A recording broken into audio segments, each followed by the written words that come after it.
de carbono. La Agencia Internacional de Energía presentó cifras preliminares sobre emisión de dióxido de carbono a nivel mundial, previamente de la utilización de combustibles fósiles.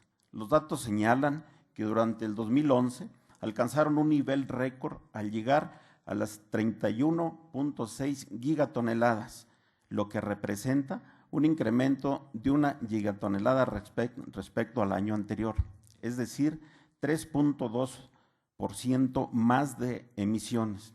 Del total de estas emisiones de dióxido de carbono provienen de la quema de carbono, un 35% del petróleo y 20% del gas natural. El Departamento de Energía de Estados Unidos, las cifras correspondientes al 2010, apuntan que los gases de efecto invernadero han alcanzado niveles más altos. Los expertos en temas climáticos hace 4 años es el peor de los escenarios. En el 2010 se produjeron 564 millones de toneladas de carbono más que en 2009. Esto significa un incremento del 6%.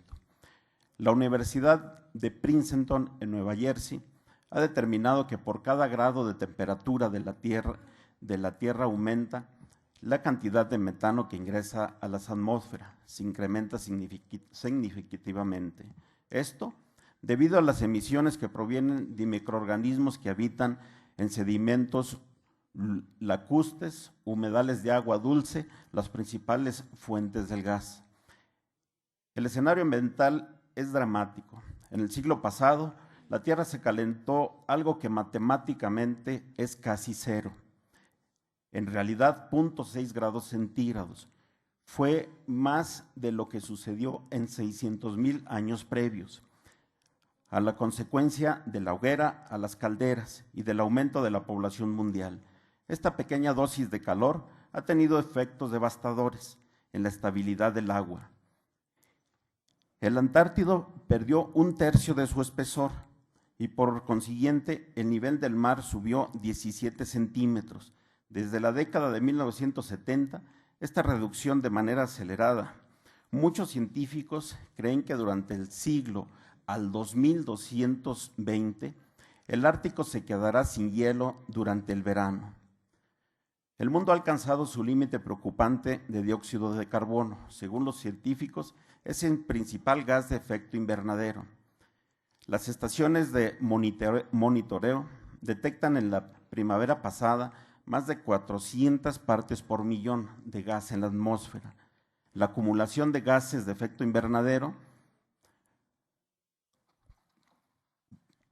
como metano, se debe a la descomposición de las materias orgánicas. Ozono protege el entorno humano de los rayos ultravioleta nocivos para la salud, principal componente del smog y niebla fotoquímica, protóxido de nitrógeno, gases azufrados, fluorizados, se producen por la combustión de energías fósiles y sobrantes de hidrocarburos, usados especialmente por los aparatos de aire acondicionado y vapor de agua, al absorber los rayos infrarrojos y dejan pasar el calor. Toda actividad humana colabora a este problema, porque casi en todas las actividades actuales en la sociedad usamos las grandes cantidades de hidrocarburos derivados del petróleo. Segundo, el fenómeno en México se considera hasta hace poco que solo era un problema exclusivo de las zonas metropolitanas del Valle de México.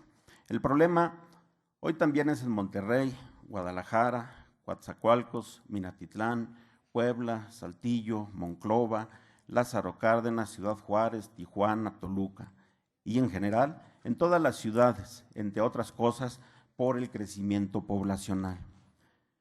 Un breve resumen del estudio de la ONU. El transporte motorizado es el responsable de 1/4 parte de las emisiones mundiales del dióxido de carbono y es el sector de más rápido crecimiento en emisiones de gases de efecto invernadero. Hasta el momento no existen políticas nacionales que coordinen los asuntos en materia de transporte sustentable. Explica, sin embargo, la ONU reconoce los esfuerzos hechos por el gobierno federal, la creación de la Comisión Ambiental La Megalópolis para combatir la contaminación en 6 estados. La Organización de las Naciones Unidas calificó como alarmante el crecimiento de los autos privados en México y alertó que para el 2030 se espera que 70 millones de automóviles circulen en las principales ciudades del país.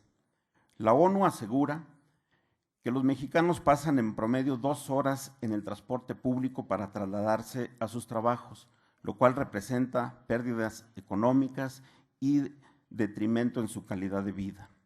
Explica que los retos del tráfico vehicular en la contaminación del aire son provocados especialmente por un parque vehicular antiguo y falta de inversión en transporte no motorizado, como zonas peatonales o ciclovías.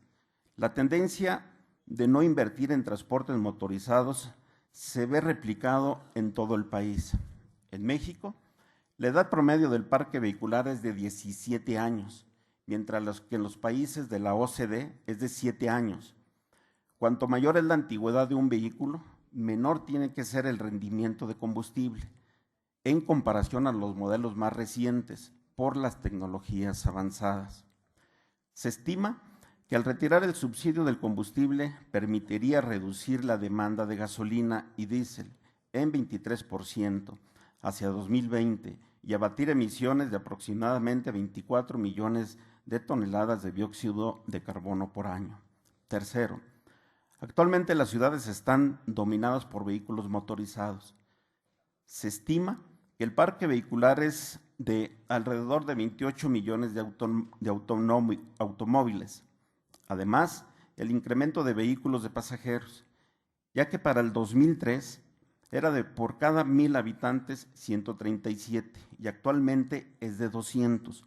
Por la tendencia alarmante del uso de autos privados, debido a eso, la flota en crecimiento del transporte público podría llegar a 70 millones de carros para el 2030, alerta la ONU. Uno de los retos más grandes en México y de las grandes ciudades en el mundo es reducir la emisión de gases de efecto invernadero. Son los gases que atrapan el calor en la atmósfera. De esta manera contribuyen al calentamiento global. El país está en el top 15 de las economías con mayor emisión de contaminantes a nivel mundial, generando casi el 1.5% de las emisiones anuales globales, según la Agencia Internacional de Energía. Para bajar los gases de efecto invernadero producidos por el transporte, los gobiernos han propuesto 3 líneas de acción. 1. Incrementar la eficiencia de combustibles en autos nuevos. 2. Regular la importación de autos usados. Y 3. Acelerar el reemplazo de la flotilla vehicular. Cuarto, al parecer el problema es que no existe gobernanza de la movilidad urbana. El Ejecutivo del Estado tiene la facultad de expedir un programa sexenal y planes anuales de transporte, tránsito y vialidad, que se integra con las propuestas de la propia dirección. Se tiene la creencia que parte de la solución es de mejorar los instrumentos reguladores del medio ambiente en México y en Zacatecas, la Ley General del Equilibrio Ecológico y la Protección del Medio Ambiente, el reglamento en materia de prevención y control de contaminación atmosférica y las normas oficiales mexicanas, ya que las normas solo disponen medidas para el control de niveles de emisión de contaminantes en la atmósfera provenientes de fuentes determinadas. En Zacatecas, creo que podemos afirmar, también aplica el resultado. La flotilla vehicular del transporte público que cuenta con esa antigüedad, si no es mayor, sin tener en cuenta que muchas de las unidades que circulan en las crecientes ciudades de los estados, como el nuestro, fueron retiradas de las grandes ciudades, además del congestionamiento por la falta de vías adecuadas, estacionamientos públicos suficientes, la contaminación, el ruido, la emisión de gases de efecto invernadero que afecta la calidad del aire, no solo algunos de los efectos nocivos que agravan el problema. Punto de acuerdo. Por lo anterior expuesto, le solicito al Poder Ejecutivo del Estado de Zacatecas haga lo conducente para que la dirección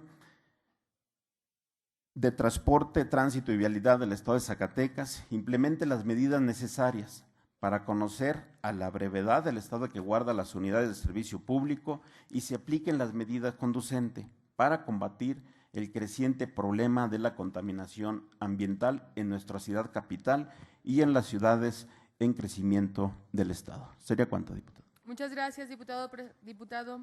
A la iniciativa